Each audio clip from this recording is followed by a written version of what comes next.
It being Halloween, I have something very special for you today. We have Brad Cooney. Brad is part of the Little Red House, also called the Mississippi House, and it is very well documented as a place that is haunted. Brad, I appreciate you being on the show today. So tell me a little bit about the house. A few years ago, I was just watching TV and saw Walt Grayson from WLBT, did a little Halloween special and came out there and did some video and talked to Miss Alice. And I've always been intrigued with the paranormal for my whole life, many, many years, with some experiences in years past. But since it was such a local house, I reached out and contacted the owner, Miss Alice, and one thing led to another, and I ended up doing investigations, and it really just took off. We like you mentioned in your opening, it's very well documented. The evidence we've captured is amazing. When you say you manage the house, are you talking about managing tours of it, or does she still live there? Okay, so she does not sleep in the home anymore by herself. She experienced some very odd lights a few years back, and it was just very strange, and it just spooked her. She was sleeping and noticed these very, very strange lights when she woke up. They were hovering over her, and one of them was like a tunnel of light almost. And that was enough for her. That was like the straw that broke the camel's back. She didn't want to stay in there anymore. So she has a boyfriend that she lives with, but she'll go in there during the day. But as far as sleeping in the home, she doesn't do that. And the house has evolved since then. Of course, we've created a website, and a lot of paranormal people have been in there, both local teams that are from Mississippi, and over the past year or so, we've had some nationally known paranormal teams come in, like Steve Gonzalez from the TV show Ghost Hunters. He's been there twice. Chip Coffey, who's a world-renowned psychic and paranormal investigator. He had his own show on the A&E channel called Psychic Kids, and he was also a part of the TV show Paranormal State, which was on the A&E channel a few years back as well. He's also been at the house. When Alice describes the tunnel of light, does she describe it as being a sort of a ball that is in front of her that she can look through, or is she seeing something that looks more like a column? How does she describe that? Yeah, there's a couple of them. The first one was like a tunnel of light, almost like you see like a stage performer, like a comedian or a somebody who walks out onto a stage, and that tunnel, that stage column of light comes on. You can only see that person on the stage. Mm-hmm. She describes one of them like that, and the other one, she describes it as buttons of light, like round. And there was multiple of them. There was 3 or 4 of them, I think she said. What's ironic is I've been in there for 2 years investigating, Cliff, and I've seen nothing like that. So I'm not sure if it's something that was just a 1 or 2 time thing, or maybe we just don't spend enough time in the overnight hours in there. But I've never experienced those, but she has, and I 100% believe her because of all the other things that I've experienced in there. So I'd be crazy not to believe her, if you know what I mean. It's rare for someone to go in there and not see something. Tell me some of the things that you've experienced. One of my investigative partners, his name's John Bullard. He has a website, smokingmirrors.com, by the way. He's actually logged more years than me in there. I've probably logged more hours the last 2 years than he has, but he was in there for some years before I even got involved. And he's investigated all around the world. In fact, he was just on the most recent TV show, Ghost Adventures, on the Travel Channel. John was on that with them guys. But the consistency is what really separates this house, because a lot of other haunted locations, there's paranormal activity, but sometimes people have to wait weeks, even months, to capture anything on video or audio. In this house, like I said, it's kind of weird if nothing does happen if you're in there.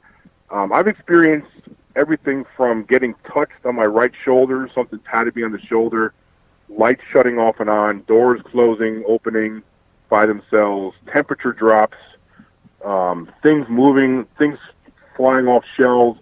We set up trigger objects throughout the house. Like we have a baseball and a doll, and we just certain trigger objects, and we put this ball on the steps, And numerous times, probably 8 or 9 times now, the ball will just fly up. Will just fly down off the steps, and something knocks it off the steps.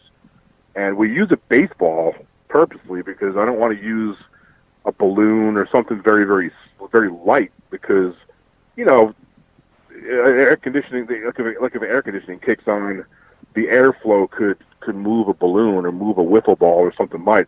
So we put something heavy like a baseball, and the thing just comes off the steps. It happened twice while I was in the home, and 5 or 6 times it happened when nobody was in the house. We have the house wired 24/7. We have cameras rolling in that place.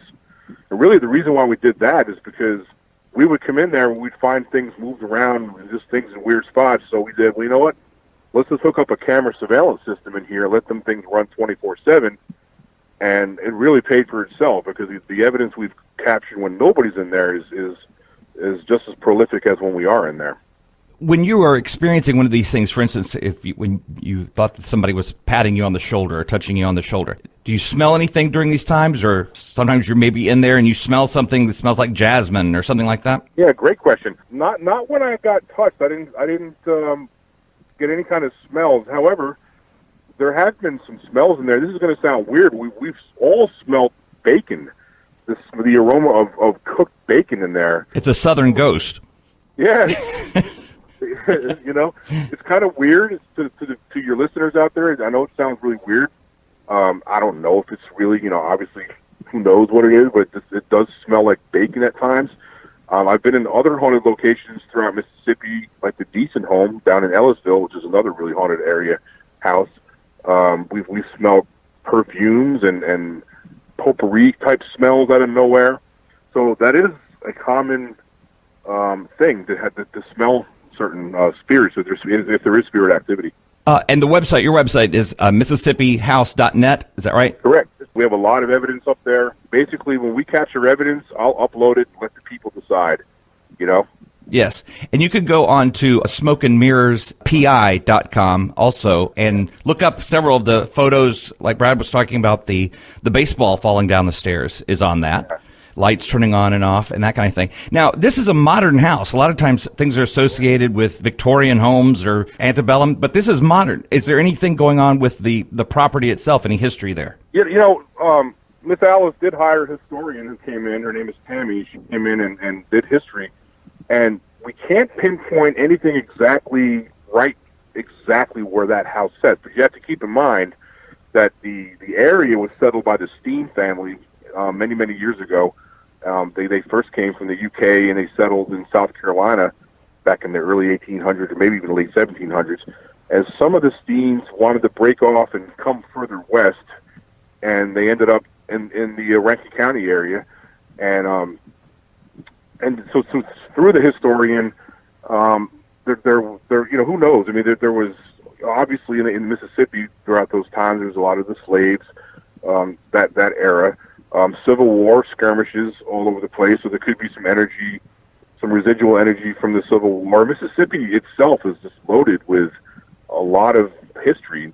And one good point a historian gave to me one time was, with the Civil War type stuff, just because it didn't make history books as an official battle per se, there was a lot of skirmishes all over Mississippi, where lives were lost on both Confederate and the Union side. It just wasn't quite big enough to make history books, but sure enough, there was still, deaths that took place. And Rankin County does have a lot of skirmishes. In fact, there was a skirmish right in Brandon, Mississippi, a lot of people don't know about.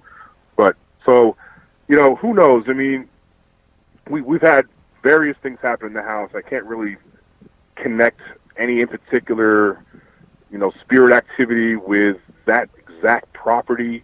But there is a graveyard right down the street. Take that for what it's worth. But really, I don't have anything to tell you exactly what could be haunting the place. Are there questions that just the public, when they're in the house and walking around, that you're surprised that they don't ask you about? Things that you would think, I would think everyone would be interested in this, but no one seems to care about it. Is there anything like that comes to mind? What intrigues me, one of the things that really intrigues me are what they call EVPs, electronic voice phenomenon. And I don't get a lot of questions about that. But to me, that really blows me away because EVPs is when you have a digital recorder and you ask a question in the recorder, and then you record it. You record yourself asking that question, and then you play it back. So under normal circumstances, the only thing you should hear is the question you've asked, right? Mm-hmm. Well, on EVPs, we'll get sometimes full sentences of another voice, and the ones that actually are direct responses, or you get an EVP that is within context of what you've asked. That's what intrigues me. That's what really, really intrigues me, because that's really, really difficult to explain. So the EVP phenomenon, I don't get a lot of questions about that. Other questions, no, not really. Usually people ask kind of the same common questions. With this house, this is a 2-story house. It seems like so many of these homes, things happen on the stairs, or it happens on the second floor, in an attic, in a basement. Any ideas about that, why you think that the activity seems to happen in certain locales? I don't know. I can just be specific with this home. Activity happens everywhere. With that said, though, there has been a spike lately on the stairs. Here in the last few months, we've had a lot more activity on the stair area. We talked about the ball falling down the steps. I did want to add, we have video of not only the ball falling from the step, but we also captured a shadow figure that actually travels up the wall along the stairs from the bottom going up. And that shadow figure goes up the wall, and simultaneously the ball falls down the steps at the same time, which is really an incredible piece of evidence to see. In fact, that intrigued Steve Gonzalez, who's the TV star of the TV show Ghost Hunters. He actually came down here a few months back, and when he left, 3 days later, he called and said he wanted to come back. And in fact, he came back, and he just left a few days ago. But that piece of evidence really intrigued a lot of the top-of-the-line paranormal investigators, not just us. But that video is really incredible. Before something happens, before you were touched on the shoulder, before the lights go out, do you get that sense that something is about to happen, the hair on your neck stands up, something like that right before it happens? Have you noticed you can almost tell something is about to happen? It's a great question, and it's tough to answer. It's like a mixed bag. There are nights when I go in there where the energy just feels different, especially there's a bedroom on the first floor. It's the bedroom on the right-hand side. There's 2 bedrooms on the first floor. And the bedroom on the right-hand side, just about everybody who we bring in there, it creeps them out. There's a different energy in there. But there are times in the house when it can be very stealthy, where you don't think anything's going to happen, and all of a sudden it goes from 0 to 60. And then there's other nights where you kind of get that feel like something might be within the room. So really, it just depends. Now, in the incident where I got touched on my shoulder, I didn't feel anything. It was just out of nowhere. We were just walking up there just to look around and do some recordings, and it just came out of nowhere. I just got this tap. And I'm not talking about maybe the cobweb feeling. This was I think aggressive, too strong of a word, but it was kind of like a little bit of a forceful tap. It was very, very, very distinguishable. Have you experienced things in other homes, some of the McRaven, some of the other homes around? Oh, absolutely. I mentioned the Decent home before. It's a very interesting home. In fact, if anybody's seen the movie Free State of Jones, a few years old now, Matthew McConaughey played a character named Newt Knight. Well, Newt Knight was actually a real person in Jones County, Mississippi. And Newt Knight was a slave sympathizer. He was pretty much anti-Confederate. He was pro-Union.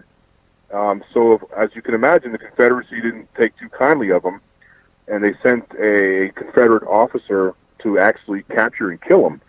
And Newt Knight got wind of this and actually ended up shooting the Confederate officer before he can get shot. And the guy bled out right inside the Decent home, which is right next to the Jones County High School, or Jones, I believe it's Jones County High School. But it's right there in Ellisville, and I've had a lot of activity in that house. In fact, on video, another guy I investigate with, he's a Meridian firefighter. In fact, we have on video him getting yanked out of a chair in that room. Something aggressive happened where, and that's actually on the Decent Home Facebook page if people wanted to go look at that. But I've personally had experiences in the Decent Home, the aromas, the smells, things moving, temperature drops, a couple temperature drops. So that's a pretty active home as well. The Craven home is a very, very interesting home. It was built in the 1700s in Vicksburg, Mississippi. And my investigative partner, John Buller, captured some pretty crazy EVPs in that house. As well as Ghost Adventures was just there recently too, the TV show. So McRaven Home's another one, very, very active.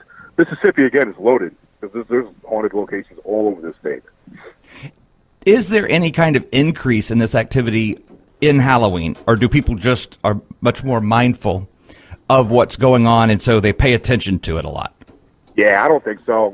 I mean, I've had activity in Mississippi House at 10 o'clock in the morning on a Tuesday. It doesn't matter. The Halloween thing is more of a marketing, retail type thing. There's also a theory about the witching hour, which they say the paranormal activity spikes around 2 or 3 in the morning. I don't put a lot of faith in that or stock in that either. I've had some really prolific activity happen in the morning time in Mississippi House and other places. It's just random. I wish I could predict when it's going to happen. I'd be a billionaire, Cliff. Honestly, that would that would happen to be able to say, okay, get ready. In 5 minutes, we're going to have a full-body apparition of a Confederate soldier. Are you ready? Right. That'd be great. That'd be wonderful. There's lots of theories as to why the apparitions or whatever cannot show up on demand. That it seems as if they have to gather a lot of energy before they show up. But it would be so nice because in this day of Photoshop and those things, even with video, people think, well, that's probably not true. And so the only opportunity to have something that can be, more convincing is to be there in the moment, isn't it?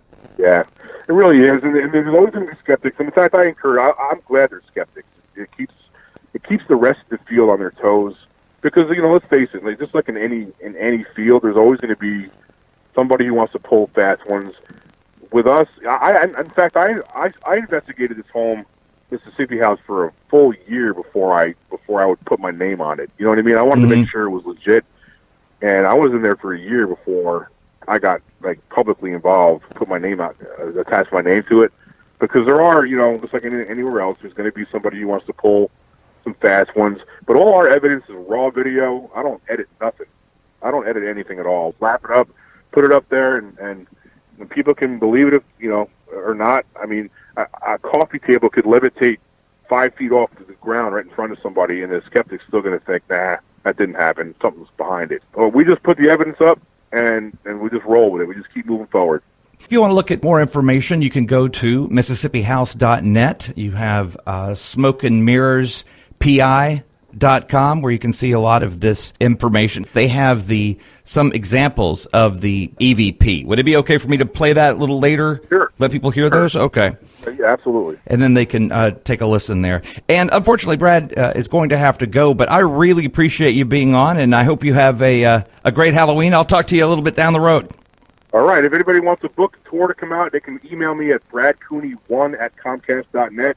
And we'll get you a book to come out and take a tour of the place. Brad Cooney 1 at Comcast? That's correct. .net. Fantastic. Thank you so much, Brad. Okay, Cliff. Appreciate you having me. All right. Take care. Okay, take care.